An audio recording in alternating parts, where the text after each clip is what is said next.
Right, guys, back again. Here we are going to talk about the indefinite articles. I broke the videos down just because then you don't have the feeling that you're actually going through a 1 hour video, and also because for the mind, it has been proven that it's a lot more motivating to be able to tick little things instead of having to tick one big thing that takes a lot of time. So instead of having in your schedule, I need to complete workbook 1, which will probably take you some time, then if you tick, well, first the definite, then the indefinite, then the other thing, it just psychologically, it's just a lot easier for your brain to just process everything, to learn a lot better, and also to feel a lot more motivated. So that is how we are going to do it. Big chunks. There's no small victory, guys. So back to our whiteboard, the indefinite articles. Right, indefinite articles. Why do we say indefinite, and what is the difference with the definite article that we were talking in the previous video? Right, I talk about, I think the example was the banana.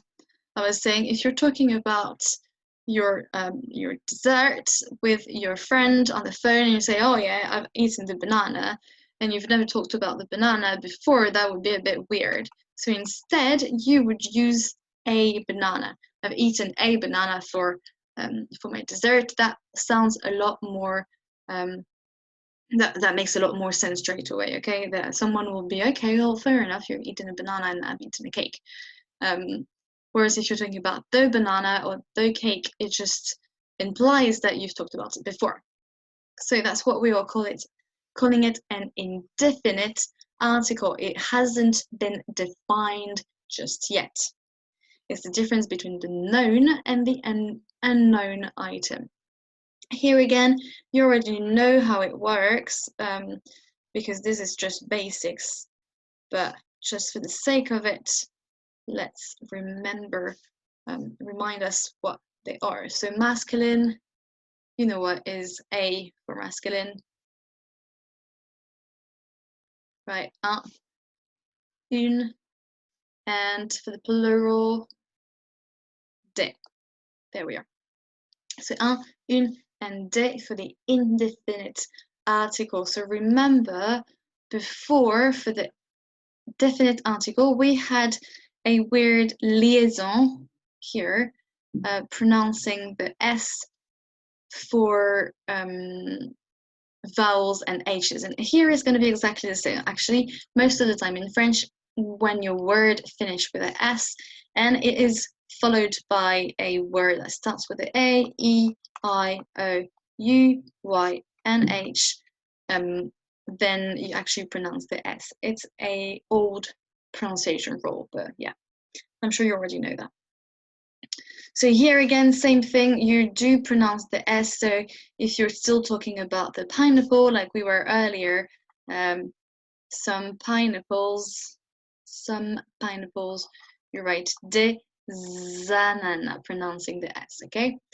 Right, then moving on to our weird pronunciation rule again. Remember, we did that for the definite article. We're moving on to the same thing with the indefinite article.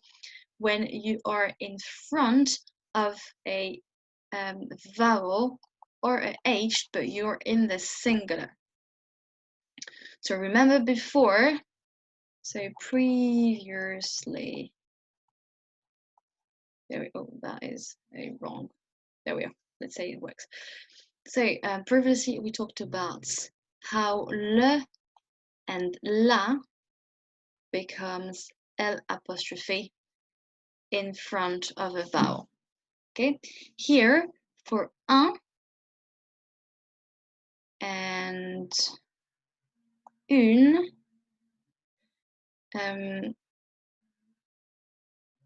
it's going to be, no, let me break that.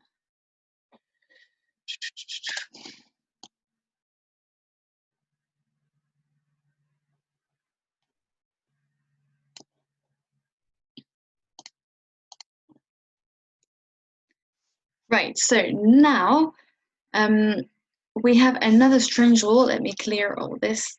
There we are. That works for indefinite articles. So in front of the negatives. What is a negative? Is when you say, I have a pen, I do not have a pen.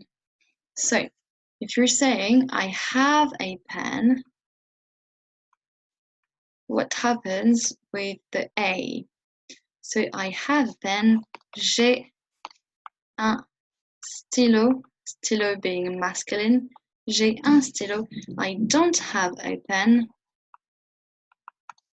don't have a pen is going to change to je n'ai pas, using our negative here, but we talk about it later, don't worry.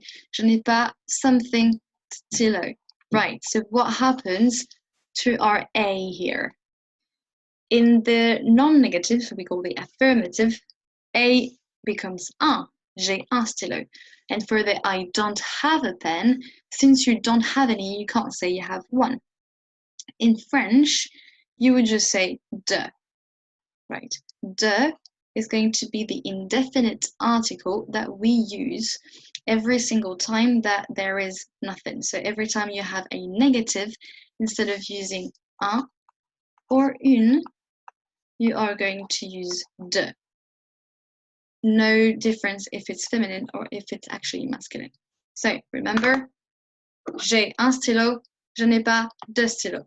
J'ai un stylo, je n'ai pas de stylo. There we are. One exception of when we actually use, clearing here, we actually don't use indefinite articles. So sometimes you guys in English will use a or some, and sometimes we French people do not use un or une. Any idea when that might be the case? Think about it. You can stop the video if you want. Right. There are a few examples. I'm going to give you one. For example, here is the job titles. So if you're talking about, I want to be a teacher, I want to be a teacher in the future. I'm sure a lot of you want to be teachers because it's the best job in the world. So I want to be a teacher. It's a job title. In French, you do not use the indefinite article here. You'd say je veux être, to be, and then professeur, teacher. Right, nothing here at all. It's just the way it is. So that is our indefinite article. I might have gone a little bit fast on this, but that's because it's mainly revision for you. So if you have any question, don't hesitate to post a comment either below or on your Facebook group. Remember that Facebook group is actually here for you to ask your questions. So don't hesitate.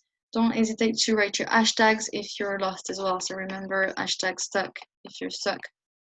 Hashtag ask if that's just a curiosity question.